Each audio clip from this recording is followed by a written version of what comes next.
Welcome to the family. Adrienne's voice dripped with saccharine sweetness as she handed me a perfectly wrapped gift basket. The smug satisfaction in her eyes betrayed the innocent facade as our gazes met. I managed a polite smile as I accepted the elaborately arranged basket, concealing my unease. Adrienne had made it abundantly clear from the moment I met her that I didn't truly belong in her family's elite social circle. Her chilly disdain was expertly veiled by fake hospitality, but I recognized the game, one she'd perfected over years of keeping up appearances. "Thank you, Adrienne. It's beautiful," I replied, fighting the urge to tear open the gift immediately and expose whatever passive-aggressive jab lay within. My husband Ethan beamed with oblivious pride at my side, squeezing my hand affectionately. He remained blissfully unaware of the tension simmering between his wife and sister.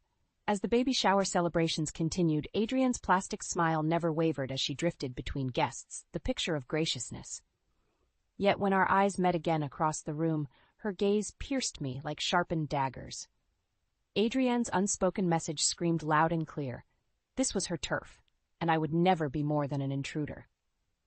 Steeling myself, I clutched Ethan's hand tighter as we mingled among his family and their well-heeled friends. I kept the gift basket tucked securely in my arms, dreading the carefully selected insult surely wrapped within. Hours later, after the last guest had filtered out, I retreated to the bedroom and pulled off the ribbons with trembling hands. Inside the basket lay an assortment of high-end bath products and a plush terrycloth robe, all blindingly white. At the very bottom, nestled like a viper among roses, was a single sealed envelope with neat cursive script, "Mara's fresh start." My heart plummeted as realization washed over me. Adrienne knew my deepest secret, the painful past I'd fought to put behind me. A past Ethan loved me enough to accept, but one his privileged family would never understand. With shaking hands, I opened the envelope to reveal a check for $10,000 and a brief note. "For when you're ready to walk away and spare us the embarrassment." The message was clear. Adrienne's twisted generosity bought my silence and compliance or ensured my banishment. My mouth went dry as I crumpled the note, panic and rage clashing within me. The game had begun, but this time I vowed to write my own rules. In the weeks following the baby shower, Adrienne's malicious games intensified. No longer content with subtle digs, she launched an all-out offensive to drive a wedge between Ethan and me. "Mara, darling," she trilled one afternoon, sweeping into the living room uninvited. "I simply had to stop by with this precious outfit for little Emma." She thrust an over-the-top frilly dress into my hands, the lace and bows dripping with saccharine excess. "It's lovely," I managed, forcing a smile. "But really, you shouldn't have." "Nonsense," Adrienne batted her eyes innocently. "Every little princess needs an outrageously impractical gown that she'll hate in a few years." My grip tightened on the offending garment as I bit back a scathing retort. Ethan remained oblivious, offering his sister an indulgent grin. "You spoil her, Addie. What would we do without you?" The words struck like a dagger, highlighting my exclusion from their privileged inner circle. Adrienne's syrupy laugh grated my nerves. "I'm simply providing the essentials that Mara's background seems to be lacking," she purred, inspecting her freshly manicured nails. The thinly veiled insult hung in the air. Before I could respond, Ethan's phone buzzed, and he excused himself, utterly missing the subtext of our exchange. Adrienne pounced the moment he left the room. "Let's be honest, Mara, you'll never fit in here, no matter how hard you try to play the part." Her smile morphed into a condescending sneer. "My family deserves better than a child of your circumstances." White-hot anger lanced through me, but I refused to rise to her bait. Adrienne wanted me doubting myself, slipping back into old insecurities. Well, two could play at keeping up appearances. Mustering my sweetest smile, I rose to face her squarely. "Thank you for the dress, Adrienne. How considerate of you to think of us." I watched with satisfaction as her brow creased ever so slightly, caught off guard by my sugary politeness. Over the following months, I matched Adrienne's passive aggression with sickly sweet gratitude at every turn. Compliments dripping with venom were met with humble acceptance, driving her to escalating levels of pettiness. "I picked up this lovely wood varnish for you," she announced one day, thrusting a can of harsh chemicals into my hands. "Wouldn't want those habits from your past resurfacing." I simply smiled and thanked her for her thoughtfulness. With each exchange, I could see the confusion and frustration mounting behind Adrienne's meticulously crafted mask. Her twisted games held no power over me anymore.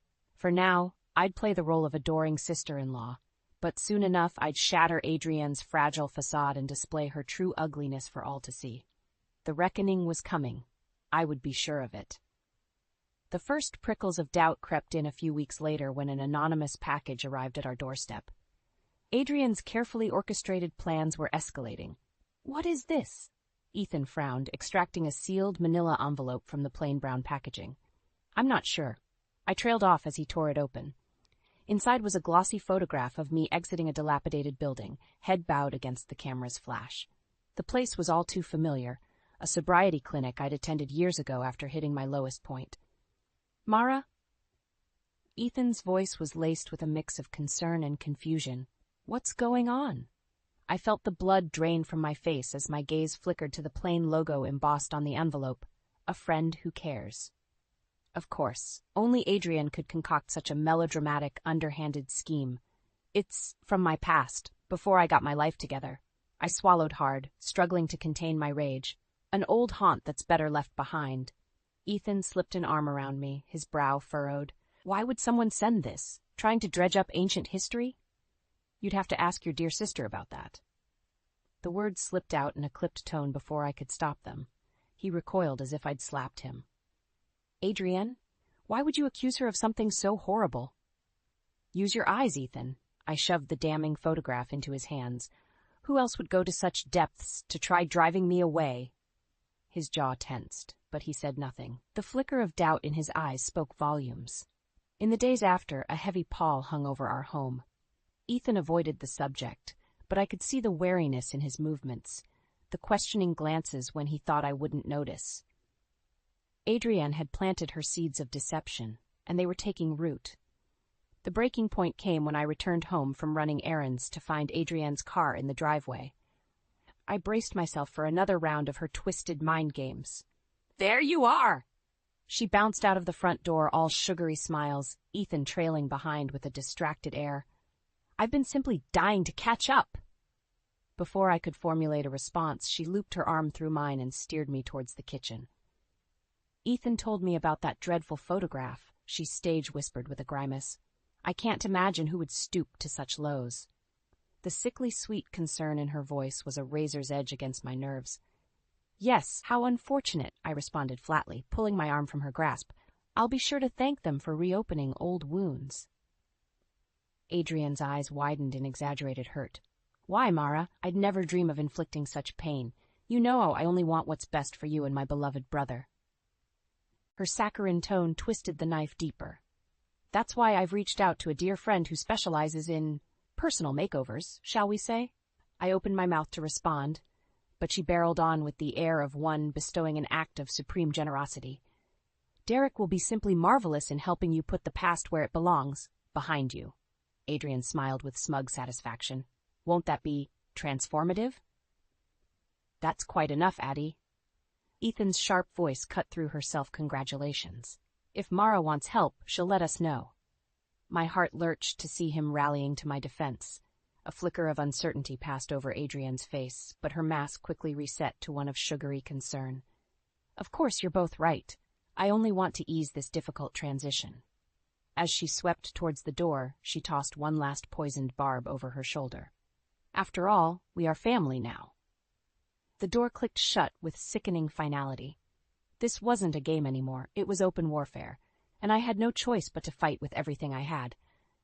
In the aftermath of Adrienne's latest ploy, I found an unlikely ally in Samantha, one of Ethan's cousins. She sought me out a few days later with a somber expression. "Mara, I need to talk to you about Adrienne."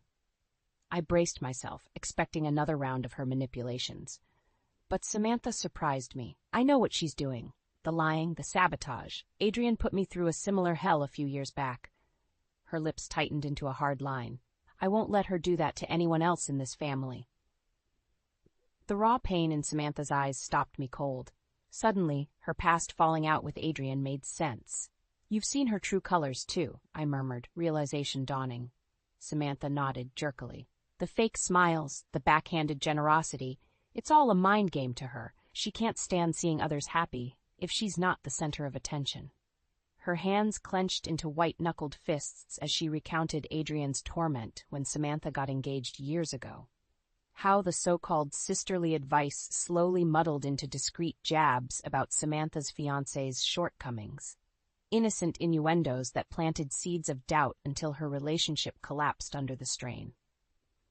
By the time I realized what she was doing, it was too late. Samantha whispered, anguish lacing her voice.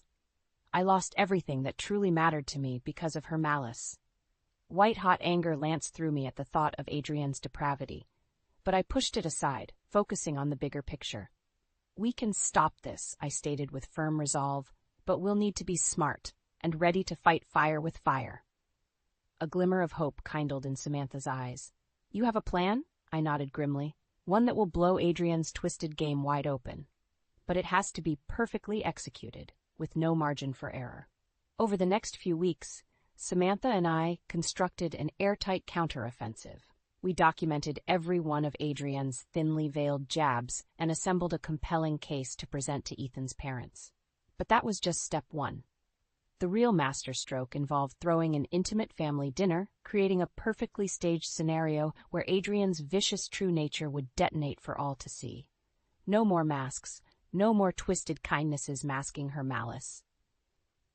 As the dinner date approached, I could sense Adrian's growing desperation in her transparent overtures of bonding over wedding china patterns and baby bronzing ideas. She knew something was afoot, but couldn't pinpoint the source of her unraveling control. The night before, Samantha and I made the final preparations, every potential stumbling block accounted for. Are you ready for this? She asked, eyes blazing with determination. Once we go through with it, there's no going back. I took a deep breath and nodded. More than ready.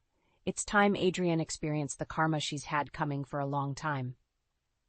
The next evening, the stage was set. With bright smiles and warm embraces, we welcomed Ethan's family into our home, playing the roles of genial hosts to perfection.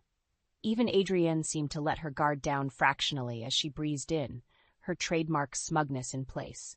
She knew how to work a crowd, a fact I was counting on. As the evening built towards its crescendo, I caught Samantha's eye across the room and gave an almost imperceptible nod. Her grim smile and slight tilt of her glass was all the response I needed. Let the reckoning begin. As the dinner proceeded, the air thickened with tension. Samantha and I exchanged furtive glances, silently coordinating our every move. Adrienne, ever the mistress of performance, remained blindly oblivious to the trap being carefully laid. Mara, darling, you simply must tell me where you found this exquisite china pattern, she gushed, running a perfectly manicured nail along the rim of her plate. The details are just sublime. I suppressed an eye roll at her overwrought theatrics. Oh, just a little something I picked up, I replied with syrupy sweetness. I'm delighted you like it. Adrienne's smile stretched a touch too wide, giving her porcelain features a manic cast. Like it? I absolutely adore it. She turned to address the rest of the table, her voice carrying just an octave too high. Mara has such impeccable taste, don't you agree? A few murmurs of polite agreement rippled around the table. Ethan's brow furrowed almost imperceptibly, no doubt registering the undercurrent of tension. I had her squirming now, just as we'd planned. Well, you know me, I demurred with a tinkling laugh. I simply can't resist finding little treasures in unexpected places. Adrienne's eyes narrowed infinitesimally at the seeming barb. Samantha caught my gaze and arched a challenging eyebrow. Game on. In fact, I continued in a louder tone, these plates held quite the checkered past before finding their way to me. Confused glances ricocheted around the table, but Adrienne remained laser-focused, the tightness around her eyes the only crack in her facade. You see, I pressed on relentlessly, they have a history of being rejected, cast aside by the very people who should have cherished them most. A muscle twitched in Adrienne's jaw, but she remained outwardly impassive. Touché. The barbs continued flying in both directions, each phrased with such exaggerated politeness that the others remained oblivious to the underlying battle being waged. Finally, in a stroke of feigned concern, Samantha interjected, Adrienne, I do hope you're not coming down with something. You look quite flushed. The harried desperation was palpable in Adrian's too bright smile now. Whatever do you mean? I'm perfectly... Perhaps it's all this talk of treasures with complicated backgrounds, Samantha crooned with faux innocence. It can be quite discomforting for those of us unaccustomed to such acquired tastes. In that moment, something inside Adrian seemed to snap. Her lips peeled back in a rictus snarl as she rounded on me. You think you're so clever, don't you? She spat, the venom laid bare at last. With your second-hand soul and... The rushed self-editing was too late. Ethan's eyes went wide with shock, and a dismayed murmur reverberated around the table. Adrian froze as if realizing too late the veil had slipped in spectacular fashion. Her gaze swiveled wildly around the stunned, accusing faces staring back at her. With a garbled cry, she shoved back from the table and fled the room, leaving only a ringing silence in her wake. Finally, at long last, the truth was laid bare. I caught Samantha's eye from across the table, and we shared an exhale of grim triumph. The time for judgment had come, and Adrienne was the one found sorely wanting. The silence that followed Adrienne's exit was deafening. All eyes turned towards me, a kaleidoscope of shock, accusation, and dawning realization etched across the faces of Ethan's family.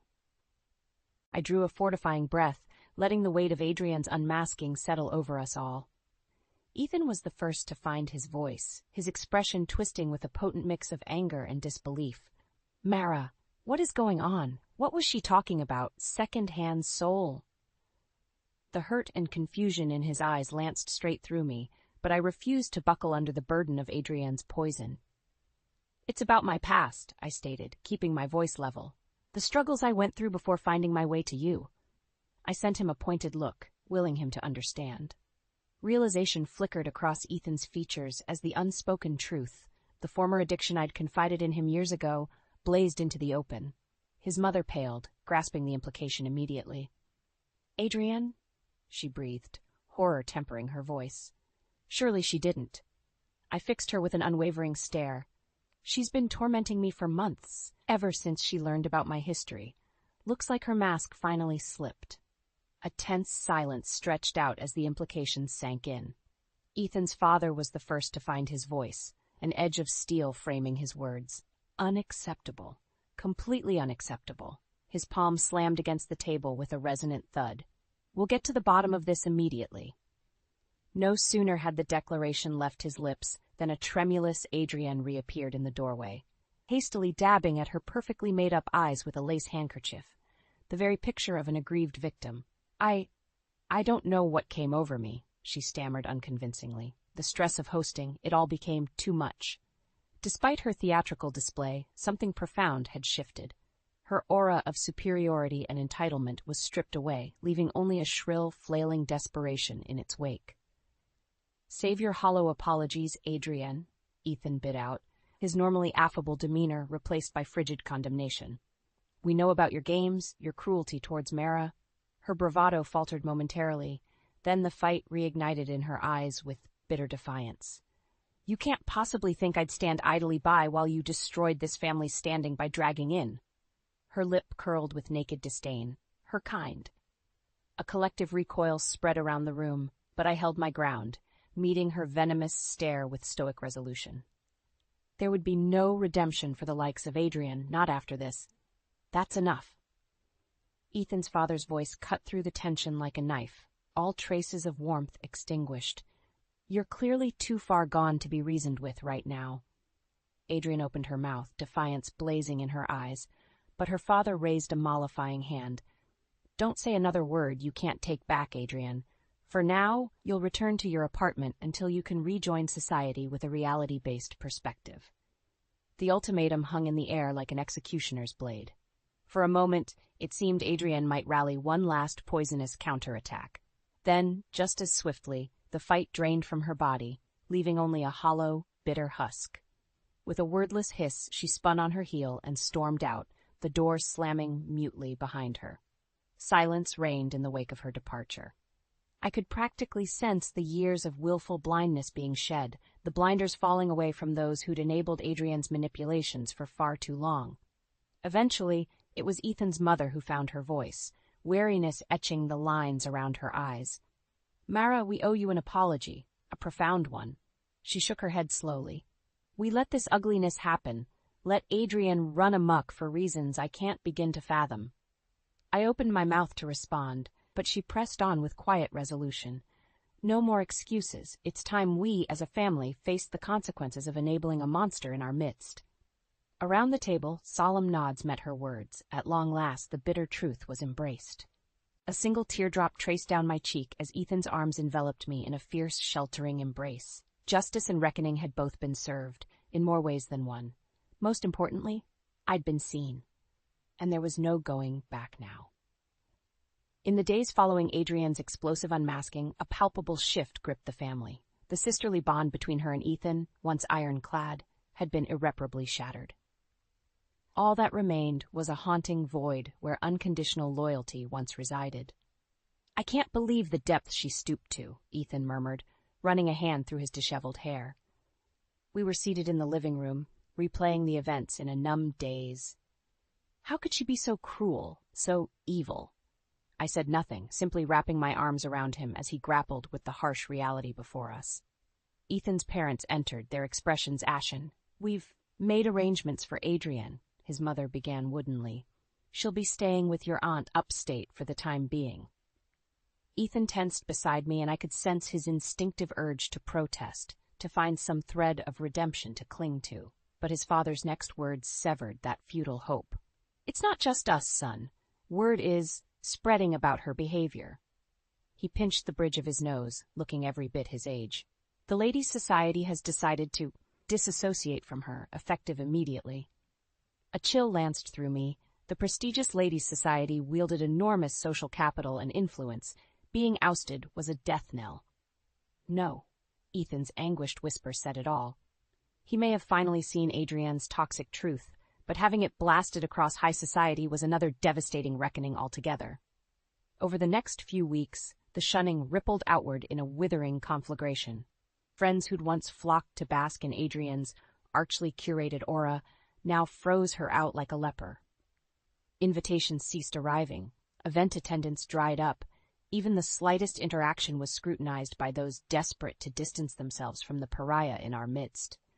The single-minded cruelty that had once been Adrian's calling card was suddenly, viciously reflected back on her tenfold, and she had no one to blame but her own runaway malice. I finally crossed paths with her at the country club one sunny afternoon. She was a diminished shadow seated alone at a remote patio table, shoulders slumped in uncharacteristic defeat. As I approached, her eyes flicked up, and for a fleeting instant I saw the naked hurt and bewilderment laid bare, an ugly truth she could no longer deny. Then just as quickly, the shutters slammed down. Her lips twisted in a snarl of pure unbridled loathing. Is this what you wanted? To take everything from me? To leave me with nothing? The venom in her words struck like a physical blow, but this time I refused to recoil. I didn't take anything, Adrian, I replied, keeping my tone measured. You brought this on yourself with your jealousy and hatred, this. I waved a hand at the empty, shunned tableau surrounding us. This is just karma's shadow finally catching up. For a suspended moment, she seemed to teeter on the precipice of impotent rage and a dawning, horrified self-realization. Then her shoulders slumped, the fight visibly leaching out of her. Just leave me be, she muttered, turning away in hollowed resignation. And with that, I did. Because the battle was long over, I'd emerged the decisive victor simply by embracing the resilience and perseverance Adrian could never comprehend. In the end, her downfall hadn't required any malicious machinations, any shadowy revenge plots. Her increasingly frantic attempts to claw her way back into society's favor only cemented her disgrace further. Like a human supernova burning itself out, Adrian's hatred had simply consumed her from within. I realized then that closure and vindication had been within me all along. All I'd needed was the strength to let karma run its implacable course. In the aftermath of Adrian's spectacular downfall, an unfamiliar sense of peace settled over our family. The constant undercurrent of tension, the minefields we'd all tiptoed through for far too long, had finally been diffused. Ethan in particular seemed to stand taller. The weight of his sister's toxicity finally lifted from his shoulders. Our relationship only grew stronger from the shared trauma we'd endured and overcome. I'm sorry it took me so long to see the truth. He murmured one night as we readied for bed, his arms enveloping me in a tender embrace. You tried to warn me, but I just couldn't accept how far Adrian had fallen. I pulled back and met his gaze steadily. This wasn't your burden to carry alone, Ethan. That's what partnership means, facing the worst of storms together, not just the sunshine. Something shimmered in the depths of his eyes, profound gratitude laced with an abiding love. His kiss spoke volumes as our bodies intertwined in the gathering twilight. In the days and weeks ahead, the renewed bonds with Ethan's parents also blossomed in ways I'd never dared hope for. What had once been a tenuous, artificial connection slowly melted into genuine affection and acceptance. We should have listened to you about Adrian from the start, his father admitted one evening over brandy and cigars. But, well, you know the power of delusion regarding family. I nodded, understanding that all too keenly, but the hurt had faded, replaced by a world of possibility now that the wool had been ripped away. No more deceptions, I stated, meeting his gaze levelly. We start over from a place of honesty this time. His returning nod spoke volumes, and with it a weight seemed to lift from his shoulders. Even in the wider social circles that had once been Adrian's playground, our family's standing slowly rebounded. Where she had sown disgrace and alienation, we now reaped the rewards of solidarity and loyalty hard won. At a charity gala weeks later, I found myself pulled aside by the grand dame of the Ladies' Society, the same woman who had cast the irrevocable shunning of Adrian. Mrs. Wells, she began with the barest hint of contrition tinging her gravelly voice. I fear we may have misjudged you upon your arrival into our circle. Scurrilous rumors can be most misleading. She drew herself up, somehow managing to look down her nose at me despite her diminutive stature. It's clear now that your poise and character were the targets of sabotage from, well, you know the source. Her lips compressed into a grim line. Words may have been said that cannot be unsaid. Associations questioned that cannot be unbroken. I tensed imperceptibly, bracing for the inevitable slight that seemed destined to follow, but the dame's next words knocked me backward on my heels. We would be honored if you would consider accompanying us for next month's retreat at the Hampton estate. My breath caught in my throat as I parsed the audacious overture. The Hampton retreat was the most elite, coveted social event of the season, a privilege solely for those ensconced at the upper echelons. To be invited, especially in the wake of the Adrian fallout, was tantamount to being embraced back into the innermost circle, whole and unquestioned. The message was clear. I'd survived the crucible, emerging untarnished while Adrian burned away to ash and infamy. Struggling to keep my features impassive, I inclined my head with studied grace. The honor would be mine, Dame Elizabeth. I accept most humbly. As she bobbed her own regal acknowledgement, a warm sense of triumph bloomed in my chest.